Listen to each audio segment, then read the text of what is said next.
সুপ্রিয় ষষ্ঠ শ্রেণীর শিক্ষার্থীবৃন্দ, আশা করি তোমরা ভালো আছো। যে যেখান থেকে আজকের এই ভিডিওটি দেখছো, আমার শেখার ঘরের পক্ষ থেকে স্বাগত জানাচ্ছি। তো আজকে আমরা তোমাদের গণিতের যাত্রা 2025 সালের যে বই আছে সেটা নিয়ে শুরু করছি। তো প্রথমে যে অধ্যায়টা আছে সেটা হচ্ছে স্বাভাবিক সংখ্যা ও ভগ্নাংশ। এই দুইটি জিনিস আমাদেরকে বুঝতে হবে, বুঝে আমরা অধ্যায়ে আমরা প্রবেশ করব। তো প্রথমে আছে কি এখানে স্বাভাবিক সংখ্যা। তো স্বাভাবিক সংখ্যা জিনিসটা কি? স্বাভাবিক সংখ্যা লেখাগুলো আমার তেমন স্পষ্ট না, একটু খেয়াল করবা তোমরা। এই স্বাভাবিক সংখ্যা জিনিসটা কি? স্বাভাবিক সংখ্যা কাকে বলে এতটুকু তোমরা মনে রাখো যে স্বাভাবিক সংখ্যা হচ্ছে শূন্য থেকে বড় সকল পূর্ণ সংখ্যাকেই স্বাভাবিক সংখ্যা বলে।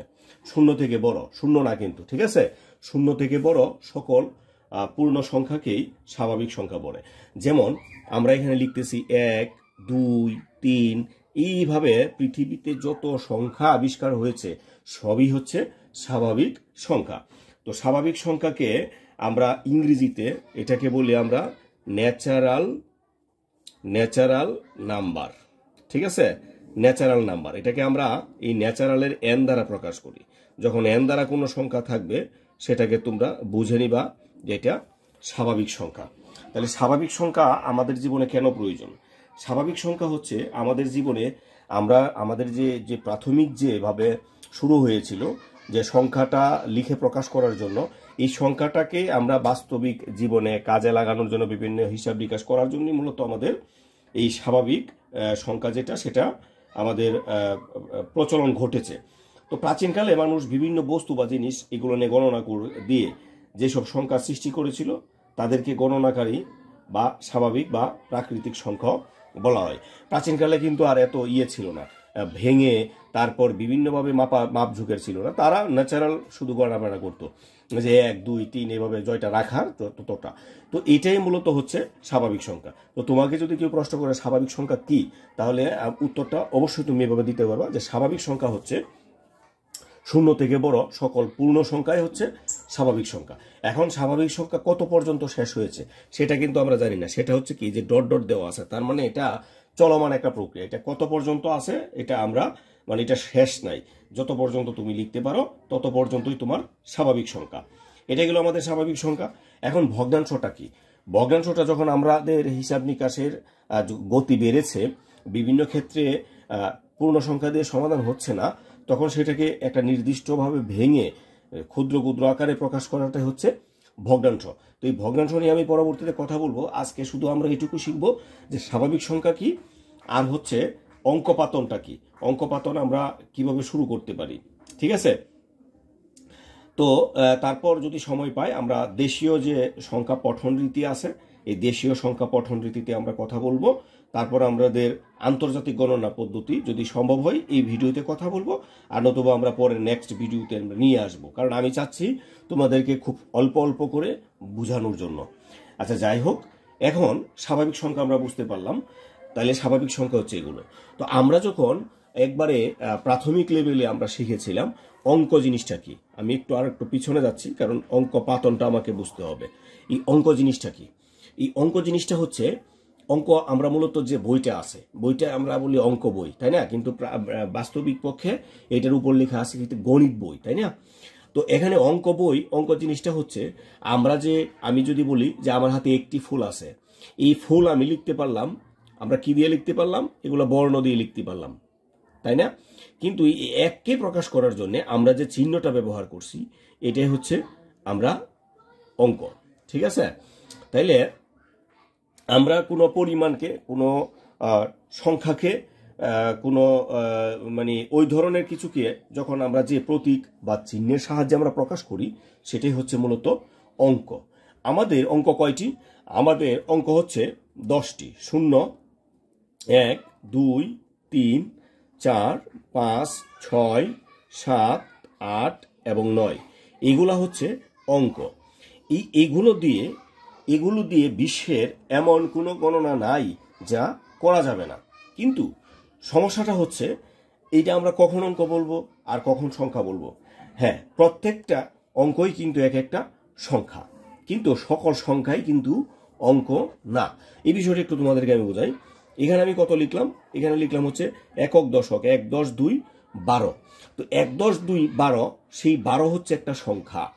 কিন্তু এই 12 কোনো অঙ্ক না, এর মধ্যে দুইটি অঙ্ক আছে, একটা হচ্ছে 1, একটা হচ্ছে 2। ক্লিয়ার জিনিসটা? তাইলে সকল এই যে 1, আমি যদি লিখি যে একটি আপেল, তার মানে 1 একটা সংখ্যা, আবার একটি অঙ্ক, কিন্তু এখানের 1 কিন্তু সংখ্যা না, এখানের 1 হচ্ছে একটা শুধু অঙ্ক। তাহলে প্রত্যেকটা আমরা যখন 9টি বলবো তখন 9 একটি কি হবে, 9 একটি সংখ্যা হবে। আবার যখন 0টি বলবো 0টি একটি সংখ্যা হবে। কিন্তু এগুলা প্রত্যেকটি আবার অঙ্কও বলা যাবে, ঠিক আছে? কিন্তু তাহলে আমরা এটা কি বলতে পারি, যে প্রত্যেকটা অঙ্কই হচ্ছে সংখ্যা এবং অঙ্ক, কিন্তু প্রত্যেকটা সংখ্যায় আবার অঙ্ক না। কিন্তু সংখ্যার মধ্যে যখন ব্যবহার করা হবে প্রত্যেকটি আলাদা আলাদা অঙ্ক, ঠিক আছে? আচ্ছা, এবার আমরা আসি যে আমাদের সংখ্যাপাতন, অঙ্কপাতনটা কি। এখন অঙ্কপাতন হচ্ছে আমরা আমরা যখন আমরা 9 প্রকাশ করব, কিন্তু 9-এর পরে যখন আমরা যাব তখন আমাকে 10 দ্বারা প্রকাশ করতে হবে। আর 10 দ্বারা প্রকাশ করলেই আমাকে লিখতে হবে কি, 1-এ 0 10, 1-এ 0 10, এই 1 দিয়ে 0 দিব। আমরা কখনোই 0 1 আমরা দিয়ে 10 প্রকাশ করতে পারবো না, ঠিক আছে? দেখো তো, এই যে এখানেও কিন্তু দুইটা অঙ্ক, এখানেও দুইটা অঙ্ক, এখানে হচ্ছে 1 হচ্ছে বাম পাশে আর 0 হচ্ছে ডান পাশে, এখানে হচ্ছে 0টা হচ্ছে বাম পাশে, 1 হচ্ছে ডান পাশে, তার মানে এটা কিন্তু 10 না। এখন এটা কেন এখানে বসিয়ে 10 বানাতে হবে, আমি কেন এখানে বসিয়ে 10 বানাতে পারবো না? এই যে নিয়মটা আছে, ঠিক আছে, এই যে নিয়মটা আছে, এই নিয়মটা আমরা যে নিয়ম মাফিক করব সেটাই হচ্ছে অঙ্কপাতন। তো আমরা আরো সুন্দরভাবে যদি বলি যে 0 ব্যতীত বাকি সংখ্যাগুলো হচ্ছে স্বাভাবিক সংখ্যা, এবং এখানে এই যে 9-এর থেকে বড় যে সংখ্যাগুলো হবে, আমরা যখন 10 বানাবো, 11 বানাবো, তখন এই কোনো সংখ্যা অঙ্ক দ্বারা যে লেখার নিয়মটা, এই সংখ্যাটাকে যে আমরা অঙ্ক দ্বারা বসাবো, অঙ্ক কোনটার পর কোনটা বসবে, যে পদ্ধতিটাই হচ্ছে অঙ্কপাতন। তোমাদের বইয়ে এরকম লেখা আছে, দেখো আমি স্ক্রিনে দিয়ে দিয়েছি, যে কোনো সংখ্যা অঙ্ক দ্বারা লেখাকে অঙ্কপাতন বলে। এটা একবারে সিম্পল। কোনো সংখ্যাকে যে আমরা যখন কোনো সংখ্যাকে অঙ্ক দিয়ে লিখবো সেটাকে বলা হবে অঙ্কপাতন।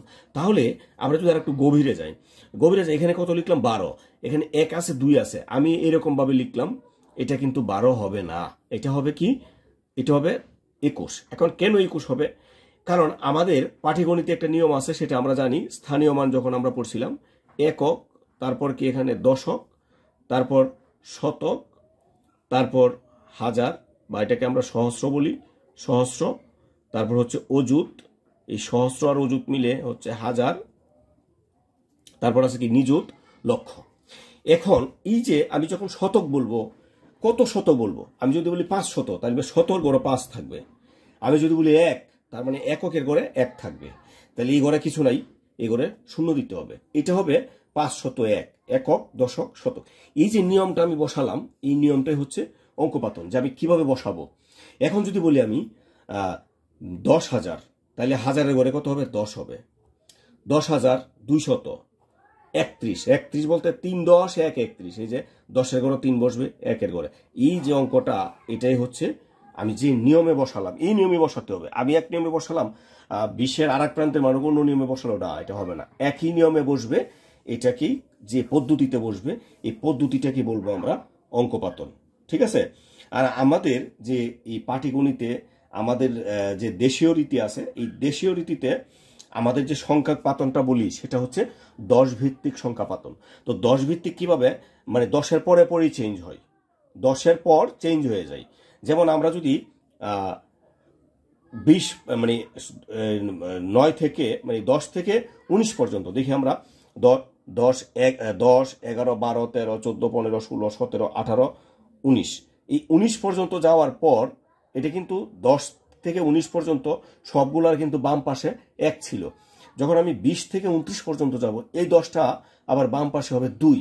তার মানে 10-এর পরে পরে চেঞ্জ হচ্ছে, এই জন্য বলা হয় এটাকে 10 ভিত্তিক আমাদের এই সংখ্যা রীতি, ঠিক আছে? 10-এর গুণোত্তর ভিত্তিক, 10-এর গুণ কোন হয়, যেমন একবার গেল, এটা 10 একে 10 গেল, আবার 10টা গেল, 10 দ্বিগুণে 20, এই যে গুণের আকারে বাড়তেছে, এটাকে 10 মানে 10-এর গুণ ভিত্তিক গুণোত্তর রীতি বলা হয়, বা 10 ভিত্তিক সংখ্যা বলা হয়। তাহলে আমরা এই এই যে একটার পিছনে আর একটা বসালাম, বসে বসে আমরা যে সংখ্যা বানালাম সেটা হচ্ছে অঙ্কপাতন। এখন এই আমাদের যে 10টা অঙ্ক আছে এর মধ্যে কিন্তু 9টারই স্বকীয় মান আছে, শূন্যর কিন্তু স্বকীয় মান নাই। তাই এটার আমরা স্থানীয় মানও করতে পারবো না, এটা আমরা পরবর্তীতে আমরা কথা বলবো। তো আগামী যে ভিডিওটা হবে সেখানে দেশীয় সংখ্যা পঠন পদ্ধতি এবং আন্তর্জাতিক যে গণনা পদ্ধতি আছে এগুলো নিয়ে আমরা কথা বলবো, এর মধ্যে পারস্পরিক কি সম্পর্ক আছে সেটা নিয়ে কথা বলবো, তারপর আমাদের অনুশীলনে চলে যাব। তাহলে আজকে এখানে বেঁধে নিচ্ছি, ভালো থাকবে সবাই। আর যদি তোমরা ইচ্ছে করো কোনো সমস্যা থাকে গ্রুপে সমস্যা করে পোস্ট করলে সবাই এটা দেখতে পারবে, আশা করি সলভ হয়ে যাবে। তো আজকে এখানে বিদায় নিচ্ছি, ভালো থাকবে সবাই, ধন্যবাদ সবাইকে।